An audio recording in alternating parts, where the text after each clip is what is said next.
ahora con temas de salud, en este caso ginecológicos, porque vamos a conocer acerca de los embarazos múltiples, un título que con el que tal vez no nos relacionamos mucho y no conocemos específicamente el concepto y todo lo que en sí abarca, pero es por eso que tenemos aquí como invitado una vez más al doctor Jesús Imaná, que él nos va a explicar paso por paso respecto a este tema. Muy buenos días, doctor, bienvenido al programa. Muy buenos días, Roxanita, muy buenos días a todos los televidentes. Estamos aquí una vez más para tratar de comentarles sobre lo que se trata, ¿no? Los embarazos múltiples, que son los embarazos de mellizos, trillizos, cuatrillizos, ¿no? Que son embarazos, si bien para todos nosotros muy bonito, muy hermoso, pero con bastantes complicaciones para la mamá. Bueno, en todo caso, doctor, para entenderle el concepto, vendrían a ser aquellos embarazos que lógicamente tienen de un bebé en adelante. Explíquenos, por favor, la diferencia de estos embarazos múltiples que llegan de forma natural y aquellos en los que se desencadena ya un número no tan frecuente y hasta un poquito anormal de bebés cuando se lleva a cabo algún tipo de tratamiento. Claro que sí. Normalmente el embarazo es uno solo y el embarazo se produce gracias a la fecundación de un óvulo y de un espermatozoide. No sé si tienen imágenes, pero de todas maneras eso es lo normal, ¿no? Ya un embarazo múltiple llamamos más de dos embriones, o sea, de dos bebecitos. ¿Cómo ocurre esta situación? Generalmente estas situaciones se presentan en una línea hereditaria. Cuando ya tiene la madre, la abuela, ¿no? Existe un antecedente familiar, ¿no? Donde ha habido embarazos gemelares o embarazos de mellizos, que se también llamar, que hay mucha diferencia. De manera que no han hecho ningún tratamiento, sino de una forma natural, ¿no? Ya. Dentro de este embarazo, dentro de estos embarazos, existen los que se han formado con un óvulo y con un espermatozoide. ¿Sí? Ya. Esos son los monocigóticos y monocoriales, llamamos, ¿no? Solamente de una célula. ¿Que vendrían a ser los gemelitos? Vendrían a ser los gemelitos. Ya. Entonces, existe también la formación que puede haber ya en situaciones de tratamiento de fertilidad, donde se les da medicamentos para que el ovario produzca folículos buenos, y a veces existe la maduración de 2 o más folículos cuando existe este tratamiento de problemas de que no tienen bebé, entonces hacen un tratamiento. A estos pacientes se les da esa medicación, ¿no? Donde se hace una estimulación folicular y pueden reventar, nosotros hablamos de reventar porque es eclosionar 2 o más folículos. Ya. Entonces, en esas situaciones existe la fecundación de esas 2 células, o sea, de esos 2 óvulos que salieron, que reventaron, ¿no? Por 2 diferentes espermatozoides que darían en realidad lo que normalmente llamamos los mellizos. Los ¿no? mellizos que ya vienen en bolsitas diferentes, ¿no es cierto? Exactamente. Doctor, y respecto a aquellos tratamientos que existen, porque sabemos de que varias familias optan por realizarse los tratamientos o en realidad muchos de ellos necesitan hacerlo porque no pueden concebir de una forma natural y necesitan ayuda e intervención de la ciencia y de la tecnología de genética para poder concebir. En este caso, coméntenos por favor acerca de los riesgos que existen respecto a la cantidad de bebés que pueden ser fecundados con este tipo específico de tratamientos.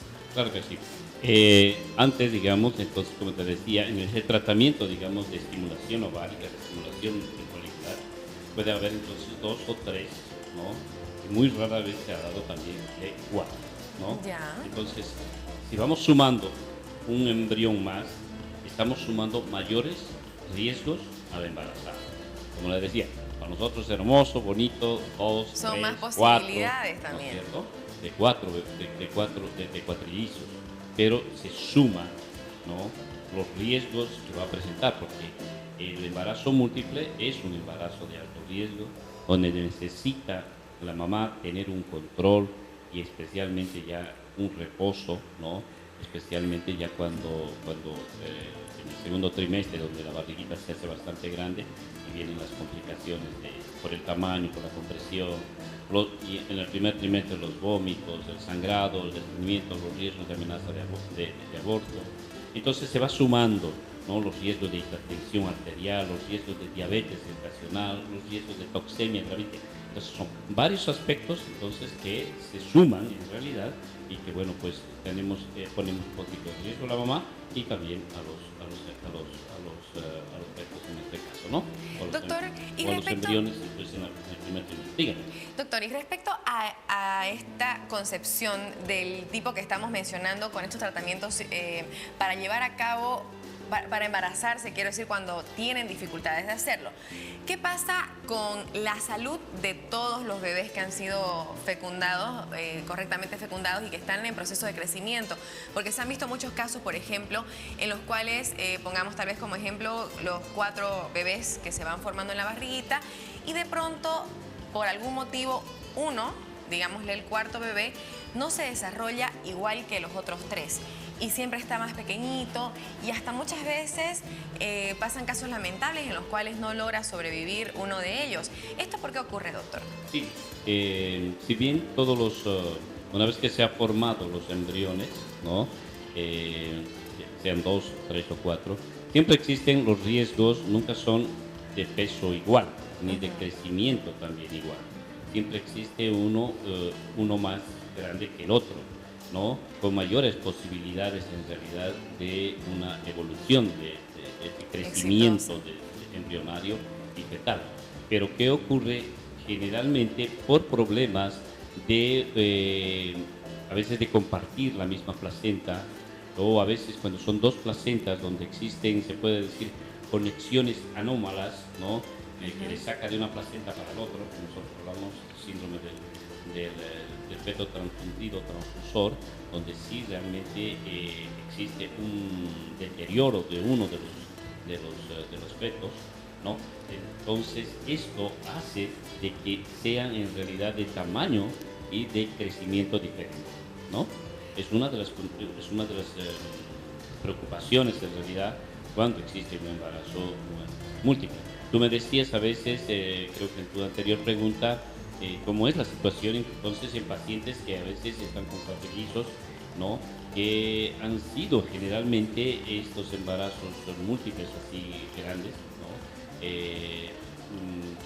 Por efecto de tratamiento de una fertilización in vitro, o sea, ya se hizo los embrioncitos fuera del útero y se ha hecho una transferencia, generalmente se hace de un número que no pasan en realidad de los 4, porque como te decía, cuanto más bebecitos, más embrioncitos se puede hacer en un embarazo múltiple, mayores son los riesgos. Entonces no se transfiere tantos embriones, ¿no? Los otros se deja congelados para una segunda o tercera opción. De manera entonces que esta situación, digamos, de que puedan tener una evolución, de que puedan pegar esta transferencia que se ha hecho, ¿no? Siempre va a estar supeditado en realidad a ese poder, a esa facilidad y a esa fijación que tienen en esta etapa embrionaria cuando se los transfiere, ¿no? Y bueno, pues la verdad, las condiciones también maternas, ¿no? Doctor, ¿y qué pasa con estos bebitos de que se han visto muchísimos casos en el mundo que nacen 2 y a veces hasta 3, frecuentemente son 2, y que comparten órganos vitales usualmente, que vienen pegaditos tal vez de la cabecita o de la caderita, que comparten los riñones, por ejemplo? En este caso, por ejemplo, ¿nos podría explicar cuál es el origen de este tipo de situaciones? Claro que sí. Generalmente son embarazos, ¿no?, que ocurren cuando es de una misma célula, ¿no? Y se ha dividido, normalmente se tiene que dividir y formar un embriocito, pero si se divide, ¿no?, y forma 2 embriones, de manera que esos no tienen ninguna posibilidad, digamos, de separación, ¿no? De manera que el hecho de que no tengan dos bolsas, ¿no? Eso va a hacer y va a permitir en realidad que no haya lo que nosotros llamamos los siameses, ¿no? O los bebés o los embrioncitos pegados. Entonces existe una etapa justamente de, si no me equivoco, más o menos entre la octava y 10ª semana, donde si bien no existe la bolsa, entonces ambos tienen que separarse. Entonces, para tener independientemente su circulación gracias a la formación de dos vesículas. Las vesículas vitelinas son como placentitas chiquititas, para que me entiendan, que le da vida a los embriones, Ya. pero si comparten a veces una misma vesícula, existe un grande riesgo también de que se pueda presentar, ¿no? Ya entre la octava y 10ª semana, que los bebés no se separen Claro. y mantengan unidos, ya sea por la cabecita, por el tórax, por el abdomen, ¿no es cierto? Con serias complicaciones, ¿no? Para después dividirlos. En realidad, eso generalmente se hace en centros de Especializados. alta especialidad. Doctor, y en este caso, por ejemplo, de este tipo de bebés, ¿es posible evitarlo o preverlo antes de su completo desarrollo en el vientre? Muy difícil, muy difícil. Es muy difícil porque te decía, hace parte del proceso de la, Que ya está de la predeterminado. embriogénesis, nosotros llamamos, de la formación del embrión. De manera entonces de que, como te decía, entre la octava y 10ª semana va a ser primordial de que exista esa división de un bebecito para un lado y otro bebecito para el otro, para que me entiendan, ¿no es Claro. cierto? Porque después se están formando juntos, pero va a llegar un momento en que en este espacio tiene que haber esa separación, pero si es que no ha habido esa separación y se mantuvieron pegaditos por la cabeza, entonces van a compartir en realidad esa unión a través de la cabeza. Entonces, no existe un método ni medicamentos, ¿no es cierto? Es un problema en realidad genético, porque este embarazo Claro. gemelar es en realidad una duplicación cromosómica, ¿no es cierto? Entonces, por eso que ha dado lugar a dos embriones, entonces no se puede hacer. Doctor, y respecto a la mamá, tocando en sí el tema principal, que es el de embarazos múltiples, ¿qué pasa cuando ya desembaraza y evidentemente como no es un embarazo tradicional que va a tener un tamaño o una proporción en la barriguita normal, sino que se va a expandir aún más porque vienen 2 o 3 bebés? Entonces, para que el cuerpo vuelva a la normalidad, sabemos de que la piel, si bien es el órgano más grande del cuerpo y el más elástico, de pronto muchas veces tardan en recuperar su forma original. ¿Y qué pasa respecto al siguiente embarazo? Tal vez, bueno, yo creo que alguien que tenga mellizos o trillizos no va a querer saber por un buen tiempo tal vez de embarazarse hasta que los chicos estén un poquito más grandes, pero suponiendo que así sea y que deseen volver a embarazarse, ¿qué pasa con el cuerpo? ¿Van a poder soportarlo de manera correcta? ¿Cuándo va a terminar de recuperarse la mamá? No hablo de la parte estética, hablo de la parte de un correcto funcionamiento de la salud, ¿no es cierto? Para que puedan intentar buscar nuevamente un bebé. Bueno, vamos por partes, son varias preguntas que tú me hiciste. Y creo que comencemos por la primera. A veces, digamos, ¿cómo es, digamos, el comportamiento de la mamá frente a un diagnóstico? Primero, porque lo normal es un bebecito. Claro. Pero ¿qué pasa cuando se hace la ecografía? La ecografía es para nosotros el mejor examen de diagnóstico que tenemos para poder hacer el diagnóstico de un embarazo múltiple.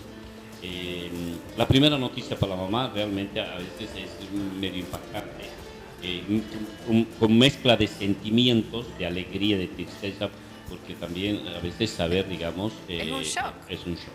Claro. ¿No? Y mucho más si, como te digo, cada bebé que aumentamos o que sumamos, ¿no? En un embarazo múltiple, aumentan los riesgos y aumenta también esa dificultad a veces de la mamá, o esa alegría, porque como te digo, a veces estas mamás son productos de tratamiento de fertilización, son tratamientos de la reproducción asistida, entonces están esperando eso, están esperando, si bien toda paciente que esté en este tratamiento ya sabe el riesgo que nosotros indicamos de que puede existir la posibilidad de un embarazo múltiple. Claro. Bueno, transcurrió toda esa etapa del embarazo y generalmente no se llega a culminar a las 40 semanas porque estos embarazos por el mismo tamaño de los bebés, por el hecho de ser dos bebés, entonces existe una hiperdistensión del útero, una hiperdistensión en realidad del abdomen, de la piel, como tú decías. Existen dificultades para respirar, dificultades para andar, dificultades para levantarse, existen muchas dificultades porque realmente el volumen, el tamaño del útero es bastante grande y por eso que no llegan a término. Generalmente los que son los que son gemelares, ¿no? O sea, que son de dos bebecitos, generalmente llegamos entre 35 a 37 semanas. Cuando son de 3 bebecitos, llegamos generalmente entre las 31 y 33 semanas. Me están entendiendo porque son 3 y 4 trillizos generalmente no pasan de las 29 semanas. Entonces esta prematuridad en realidad va a permitirles también que tengan riesgos, ¿no? Porque todo prematuro tiene riesgos, entonces para adaptarse, para respirar, para manejar su temperatura y para alimentarse, obviamente, de lo cual entonces hasta que tengan un buen peso tienen que estar asistidos en un servicio de neonatología. Entonces, para que veas, son muchos sentimientos dejar a su bebecito, irse a la casa sin los bebés después de haber pasado todo. Entonces, a veces no quedan las ganas de tener un embarazo próximo. En cuanto al organismo, entonces se adapta, la verdad es esa, la recuperación es igual que un puerperio normal, como de una cesárea, ¿no? Normal, porque generalmente estos van a cesárea. Y lo que nosotros vemos en realidad en la práctica es que a veces al año o a los 2 años se pueden embarazar sin ningún problema. Normalmente. Qué bueno, doctor. Bueno, la verdad que nos alegra tocar temas como estos porque siempre un bebé es una bendición y qué mejor si llega doble o triple bendición, ¿no es cierto? Y le agradecemos mucho por habernos explicado la mayor cantidad de dudas que teníamos. Lamentablemente el tiempo es muy corto, pero le agradecemos muchísimo, doctor, por darse usted la forma de que nosotros podamos comprender este tema. Y le pido por favor que antes de despedirnos nos pueda dar sus datos de contacto. Claro que sí. Nosotros estamos en el Centro Médico Santa Cruz, que está ubicado en la calle Perú, número 53, el teléfono de contacto es 337-6289. Muchísimas gracias por su atención.